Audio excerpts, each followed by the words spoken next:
ஆசிரியர் பெருமக்களே, சிறப்பு விருந்தினர்களே, அன்பு பெற்றோர்களே, இனிய நண்பர்களே, உங்கள் அனைவருக்கும் என் இனிய காலை வணக்கம். இன்று நான் பேச எடுத்துக்கொண்ட தலைப்பு சுதந்திரத்திற்கு முன் இந்தியா, சுதந்திரத்திற்கு பின் இந்தியா. ஒரு நிமிடம் உங்கள் கண்களை மூடி சிந்தனை செய்து பாருங்கள். ஒரு புறம் சங்கிலியால் கட்டப்பட்ட ஒரு தேசம், மறுபுறம் விண்வெளியில் தங்களின் கொடியை பறக்க விடும் ஒரு தேசம். இரண்டுமே இந்தியா தான். ஆனால் இந்த மாற்றத்தை ஏற்படுத்தியது யார்? நம்முடைய சுதந்திர போராட்ட வீரர்களின் தியாகமும் நம் மக்களின் ஒற்றுமையும் தான். அந்த காலத்தில் இந்தியர்கள் தங்களுடைய சொந்த நாட்டிலேயே இரண்டாம் தர குடிமக்களாக நடத்தப்பட்டனர். தங்களுடைய செல்வங்கள் வெளிநாட்டிற்கு கொண்டு செல்லப்பட்டனர். விவசாயிகள் கடுமையான வரிகளால் வாழ்ந்தனர். நெசவாளர்களின் கைகள் உடைக்கப்பட்டன. கருத்து சுதந்திரம் இல்லை. பேசினால் சிறை, எதிர்த்தால் தண்டனை, போராடினால் மரணம்.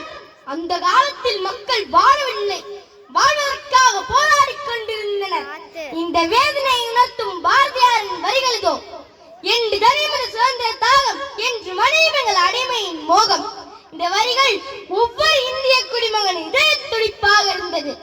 1947 ஆகஸ்ட் 15ஆம் தேதி ஒரு நாட்டிற்கு மட்டும் சுதந்திரம் கிடைக்கவில்லை, மாறாக ஒவ்வொரு இந்திய குடிமகனின் தலையும் நிமிர்ந்த நாளாக அமைந்தது.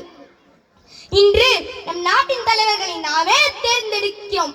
நமக்கென ஒரு அரசியலமைப்பு உள்ளது. உலகம் புகழ்ந்து பார்க்கும் ஜனநாயக வல்லரசு நாடாக இந்தியா திகழ்கிறது.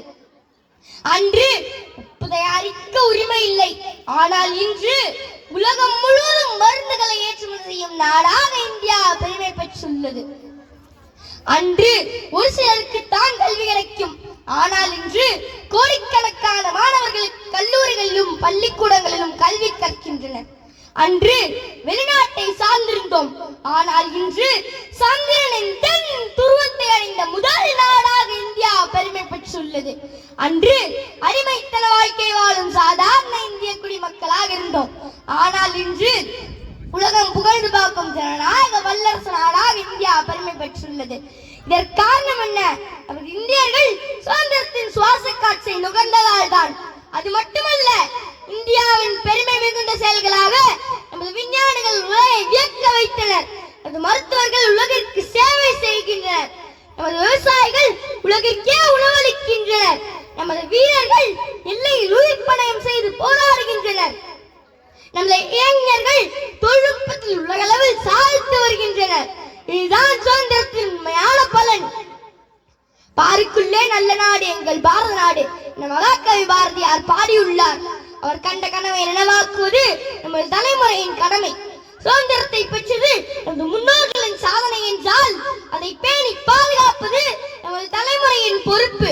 நாட்டை நேசிப்பது என்பது எல்லையில் இருந்து போராடுவது மட்டுமல்ல, நேர்மையாக இருப்பதும் தேசப்பற்றே, வரி செலுத்துவதும் தேசப்பற்றே, மரங்களை நட்டு வளர்ப்பதும் தேசப்பற்றே, ஒற்றுமையாக வாழ்வதும் தேசப்பற்றே, சுற்றுச்சூழலை காப்பதும் தேசப்பற்றே, அது மட்டுமல்ல ஊழலை எதிர்ப்பதும் தேசப்பற்றே.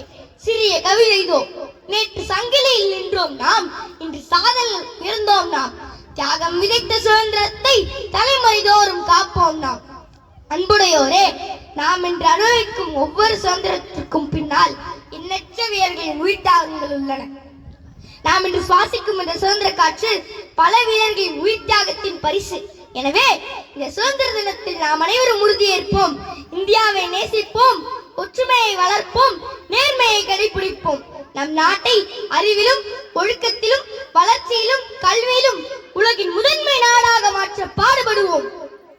இறுதியாக பாரதியாரின் வெற்றி முழக்கத்துடன் உரையை நிறைவு செய்கிறேன்.